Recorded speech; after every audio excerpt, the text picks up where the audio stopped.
ചുമ്മാതെ അപ്പൻ എഴുന്നേക്കത്തില്ല. Father would not rise up without any reason. അവന് തോന്നണം നമ്മളെ കാണുമോ കൊള്ളാം. Looking upon us, he should feel. മോനെ ഞാൻ നിന്നെ വിളിച്ചു, നിന്നെ തെരഞ്ഞെടുത്തു. മോളെ ഞാൻ നിന്നെ വിളിച്ചു, നിന്നെ തെരഞ്ഞെടുത്തു. Son, I have called you, I have chosen you. നിന്നെ ഞാൻ ചിലരുടെ നടുവിൽ പരിചയപ്പെടുത്തിയില്ലേ? I have introduced you to others. 10 വർഷം 15 വർഷം 20 വർഷം 25 വർഷമൊക്കെ പുറകിൽ എടുത്തു നോക്ക്. ദൈവം പരിചയപ്പെടുത്തിയത് കൊണ്ട് തെരഞ്ഞെടുത്തതിന്റെ അടയാളപ്രകമായി രക്ഷിക്കപ്പെട്ടു സ്ഥാനപ്പെട്ടു ചിലരുടെ നടുവിലൊക്കെ ദൈവം നിന്നെ മാനിച്ചില്ലേ? Didn't God honor you in the midst of people 10-20 years back? ഇനി ഞാൻ ചിലടത്ത് നിന്നെ പരിചയപ്പെടുത്താൻ ആഗ്രഹിക്കുന്നു. Again I am going to introduce you. ചിലടത്ത് നിന്നെ വീണ്ടും കൊണ്ട് മാനിക്കാൻ എനിക്ക് പദ്ധതിയുണ്ട്. I want to honor you. പക്ഷെ ഇനിയും എല്ലാവരുടെ മുമ്പിൽ, സ്വന്തക്കാരുടെ മുമ്പിലും ചാർച്ചക്കാരുടെ മുമ്പിൽ, ആരുടെ മുമ്പിലും വിഷമിക്കരുത്. പറയണം, കണ്ണാടി നോക്കി പറയണം.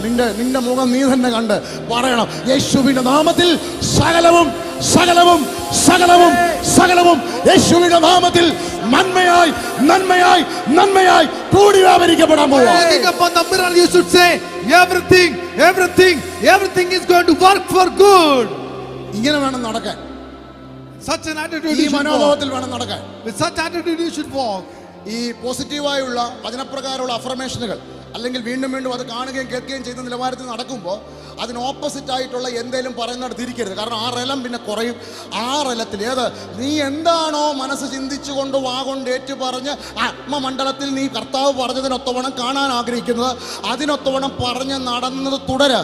ഓടുന്നൊരു അഭിഷേകം, ഓടിക്കുന്നൊരു അഭിഷേകം, ദൈവരാജ്യത്തിന് വേണ്ടി, ദൈവരാജ്യത്തിൽ അനേകരെ ആത്മാക്കളെ നേടിക്കൊണ്ടുവരുന്ന ഒരു പുതിയ നിയോഗം ചിലരുടെ കാലുകളുടെ മേൽ, ചിലരുടെ കാലുകളുടെ മേൽ, ചിലരുടെ വാക്കുകളുടെ മേൽ ഹല്ലേലൂയ പരിശുദ്ധാത്മാവ് സഭയ്ക്ക് അനുഗ്രഹമായി മാറ്റാൻ പോകുന്നു. The body of Christന് വേണ്ടി അത് മാറ്റാൻ പോകുന്നു. ആത്മാവിനോട് പറയുന്നു, Spirit of God is going to change your hands, your legs as a glory for the body of Christ. Amen.